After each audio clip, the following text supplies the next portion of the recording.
சொல்றாங்கன்னா எங்க 6 பேத்துக்குள்ள நீங்க பாரபட்சம் காட்டுறது நல்லா இல்ல. என்ன ஏன்டா கேக்குற? உண்மையா கேக்குறேன். அவரை தான் கேட்க. உங்களை தான் கேட்கிறானா? எங்களுக்கும் குழந்தை குட்டி இருக்கு.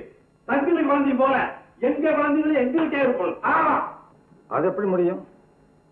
தங்கிலி குழந்தைகளுக்கு தாய் இல்லை, அவங்களை கவனிக்கிறதுக்கு கூட சரியான ஆளுகளும் இல்லை.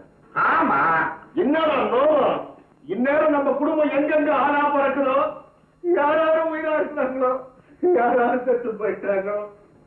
இதை நீங்க குற்றம் செய்யறதுக்கு முன்னாலே யோசனை பண்ணியிருந்தா இந்த நிலைமைக்கு வந்திருக்கவே மாட்டீங்க. அதுவும் வாஸ்தவம் தான். வேலையை பார்க்க போங்க. முடியாது, நாங்களே போய் எங்க குழந்தை குட்டிகளை கூட்டிட்டு தான் வருவோம்.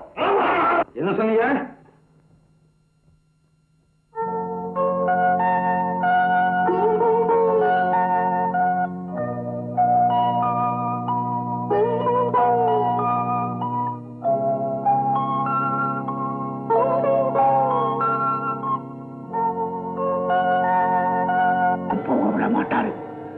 நம்ம குடும்பத்தையும் வரவிட மாட்டார்.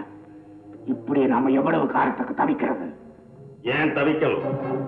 நாளைக்கே தப்பிச்சு போயிடுவோம். சுலபமா சொல்லிட்டேன். அவர் கண்ணுல ஒரு காந்தம் இருக்கு. அவர் நம்ம பார்த்தாலே பாதி பலம் போயிடும். ஜெயின் கம்பியை வளர்ச்சி தப்பிச்சு ஓடிடலாம், ஆனா அவர் கண்ணுல இருக்கிற சக்தியை மீறி நம்மளால ஓடவே முடியாது.